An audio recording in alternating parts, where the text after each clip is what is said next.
Bonjour camarades, j'espère que vous allez bien. J'espère que vous allez bien. Camarades, je vous ai toujours dit que j'ai fait la D. Mais on va se retrouver tous en train de faire droit. Parce que le professeur Maurice Kamto a mis 30 millions de Camerounais au travail. 30 millions de Camerounais, c'est inédit. C'est-à-dire que nous sommes arrivés à un niveau où tout le monde veut apprendre le droit. Oui, vous avez entendu ça dans un pays. Tout le monde est plongé dans la constitution, dit que la NEA 1 dit que le code électoral. Tout le monde, personne ne veut plus être ignorant. Chacun veut se défendre maintenant avec on appelle ça quoi? Avec les preuves. Que non, ce que tu dis là, c'est ce que la constitution dit. Et c'est trop bien.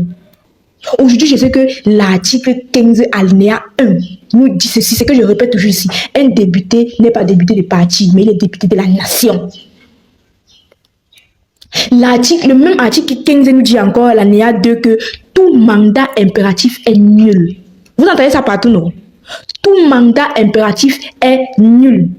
Vous savez ce que ça veut dire que si on essaie de vouloir expliquer, je ne sais pas si ce sera ça, mais lorsqu'on veut expliquer, ça veut dire qu'aucun député, aucun conseiller, aucun élu de la nation ne peut être tenu esclave de son parti. Ils ne peuvent pas rester des fois, ils ne peuvent pas être obligés de respecter, de rester dans les partis politiques d'origine. Ils peuvent migrer d'un parti à un autre, mais ils restent députés parce que l'article 15 alinéa 1 dit déjà que le député n'est pas député d'un parti, mais député d'une nation. Est-ce que c'est dur? Mine de rien, même je ferais une bonne juriste. Est-ce que c'est dur de comprendre ça? Alors, le ministre Grégoire Ouana, ministre, là où on te demande, papa, là où on te demande, c'est de donner le travail aux jeunes. Laisse le droit parce que tu ne connais pas. Du moins, tu traduis ça en la langue du RDPC. Tu ne traduis pas ça en français. Le ministre Grégoire Ouana nous dit que la candidature pour ce Maurice Kamto sera irrecevable. Vous savez ce que ça veut dire? Depuis quand un ministre de son rang peut décider de la recevabilité d'un candidat présidentiel? Depuis quand?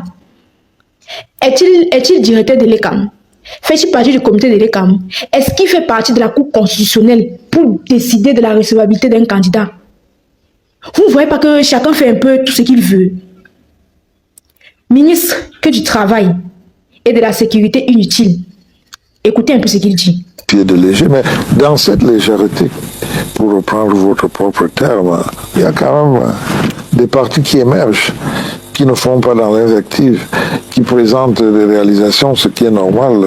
Le RDPC est le parti au pouvoir, il doit présenter ce qu'il fait.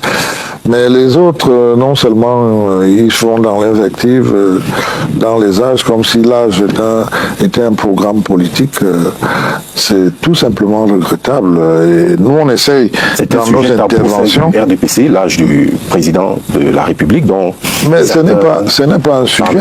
Ce n'est pas un sujet. La loi fixe l'âge minimum pour être candidat. C'est là qu'on peut avoir un débat s'il y avait un candidat qui ne remplissait pas les conditions. Mais la loi ne fixe pas l'âge maximum auquel on doit être candidat. Donc, pour nous, on a un candidat qui a l'âge de ses veines et c'est lui que le parti a désigné. C'est lui que nous allons plébisciter s'il est d'accord d'être candidat. Parce qu'il ne faut pas oublier qu'il y a ce que disent les textes, mais il y a la volonté aussi du candidat qui doit être prise en compte. Et ce candidat, pour le moment, il a réaffirmé sa volonté de bien terminer son mandat parce qu'il a d'abord été élu pour ses 7 ans. Après ces 7 ans, il décidera s'il se représente. Nous, on lui demande de se représenter parce que nous pensons qu'il peut encore faire des choses, il peut peut-être même faire mieux, compte tenu de là où il a emmené le Cameroun, là où il a pu préserver des richesses du Cameroun qui vont être mises en exploitation.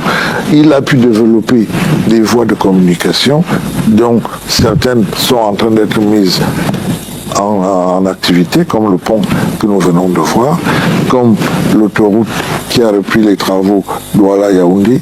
Ce n'est pas à ce moment-là où il doit parfaire tout ça, Enfin, l'heure du bilan arrivera et on pourra parler du bilan. Ce n'est pas à cette heure-là qu'on va lui dire il faut partir. Mais eux, ils croient qu'ils ont le droit de choisir notre candidat. C'est quelle vie politique ça? Où les gens s'en vont choisir les candidats des autres.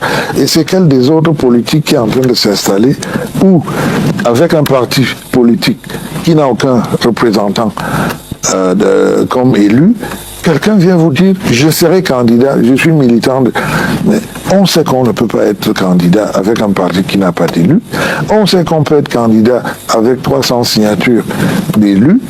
On sait qu'on peut être candidat avec un parti qui a des élus. Mais qu'ils aillent chercher, il y a une vingtaine de partis politiques aujourd'hui qui ont des élus, qui ne pourront même pas avoir de candidats. Mais qu'il aille chercher dans ces partis... Vous parlez de qui précisément?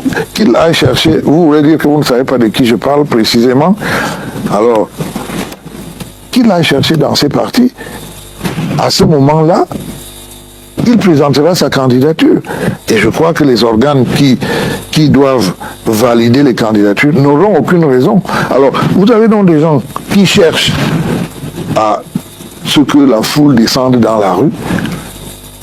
Ce n'est pas des programmes politiques. Monsieur le ministre, aucun jeune ne va descendre dans la rue. Si c'est votre plan pour exciter les jeunes à descendre dans la rue, nous jeunes, on ne va pas descendre dans la rue. Parce que la candidature de Maurice Kamto ne souffre de rien. Je n'ai jamais vu ça. Je n'ai jamais vu. Le professeur Maurice Kamto hante ses gens camarades. Matin, midi, soir sur les plateaux de télévision. Le débat n'a rien à voir avec le MSC, mais on va toujours clôturer avec le MSC. C'est un peu fort là. Je dis que le professeur Maurice Kamto, il veut à tout prix que Maurice Kamto montre la route qu'il va prendre. Voici. Sauf que l'adversaire, c'est un intellect. Maurice Kamto est trop près. Il ne peut pas vous dire, il va les surprendre. Il ne dira pas la route qu'il va prendre. Non, il y a au moins 20 partis politiques qui attendent. On sait. Mais on ira avec le MSC. Et vous savez, M. Grégoire, on ne sait pas pourquoi vous voulez presser la main des gens, mais ça ne va pas marcher. Petite parenthèse. Le ministre Grégoire on a dit que l'âge n'est pas un problème. Papa, au Cameroun d'abord, on ne connaît pas ce qu'on appelle la retraite. On a déjà compris ça et on accepte.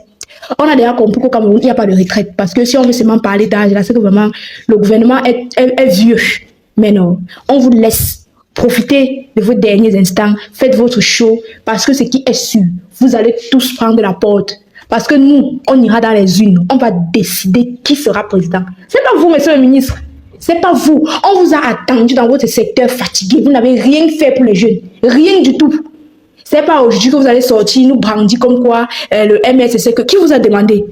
Qui vous a demandé? En fait, c'est même pas mauvais. Merci pour la publicité, merci pour la campagne gratuite. On ne vous a rien demandé, mais merci. Parce que, en tant que ministre, quand vous dites quelque chose, quand vous prononcez, vous savez parce que plus vous vous acharnez sur lui, plus les Camerounais seront curieux de savoir, mais c'est qui ce Maurice Kamto? Ils vont caler. Ils vont caler. Vous nous dites que votre champion peut faire mieux, mais vous êtes sérieux. Donc, en 43 ans, il n'a rien pu faire pour moi. Je ne parle pas pour les autres, pour moi. Et vous croyez que c'est en 7 ans qu'il va faire le miracle. Réveillez-vous de votre sommeil. Réveillez-vous. Maintenant, revenons à la candidature pour Maurice Kamto. Revenons. On dit ceci. Lorsqu'on dit que tout mandat impératif est nul, j'ai expliqué ce que ça veut dire. Mais retenez juste que quand on dit que tout mandat impératif est nul, camarades, ça résout tout ce blabla. Aucun député ne peut être tenu esclave de son parti d'aucune. Aucun. Donc ça veut dire que si un député décide de partir dans un autre parti, ce n'est ni de la trahison, ce n'est ni de la fraude, c'est de la discipline politique. Et il est libre. Camarades, le pire c'est que vous savez même d'où vient le mot tout mandat impératif est nul. C'est eux. C'est Koukouma lui-même. Parce que le temps, à l'époque, là, ça l'arrangeait. En 90, la Constitution disait que lorsque tu es député, on va dire, élu d'un parti, si le parti t'exclut, ou alors tu quittes le parti, quand tu quittes là, tu n'es plus député, ni de la nation, ni du parti, rien. Donc, tu reviens, ce sont eux qui t'ont donné le poste de député, quand tu quittes, tu perds ton poste de député automatiquement. C'était un fait, jusqu'à ce qu'ils connaissaient déjà. Il y a 2 personnes, j'ai oublié le nom, il y a 2 personnes qui ont subi cela à l'époque dans le parti du SDF. En 96, maintenant, lui-même, le père, décide de révisiter la constitution. C'est là où il nous dit tout mandat impératif est nul. Le mandat est représentatif. Représentatif, ça veut dire quoi? Que tu quittes un parti A pour un parti B, tu restes, quand tu quittes ce parti, tu restes représentant du nouveau parti où tu adhères. Si tu y vas de façon officielle. Quand tu dis officiel, quand tu dis que tu appartiens officiellement à un parti, vous savez que ça veut dire tu commences à payer tes droits, tu as ta carte et tout. Tu appartiens au parti là. D'office, tu restes député maintenant, plus du parti A, mais du parti B. Même moi qui ne connais rien, je comprends le français. Et c'est tellement simple et limpide. Tellement simple et limpide. Camarades, si tu as quelque chose à ajouter en commentaire, mets en commentaire. Les nouveaux élèves de droit là, venez écrivez quelque chose en commentaire, on va vous lire. Nous tous, là, on va faire droit. Et de toute façon, le droit là est facile à comprendre. C'est trop secret que j'ai même envie de retourner à l'université et de changer de filière. Camarades, on va tous aller à l'école. On va tous refaire le droit là. Ils ne vont pas nous manipuler. Hey! Donne-moi ton avis en commentaire. Merci, à très bientôt. Toi qui regardes, n'oublie pas de liker et de commenter. Vraiment, si tu n'es pas encore abonné, fais-le.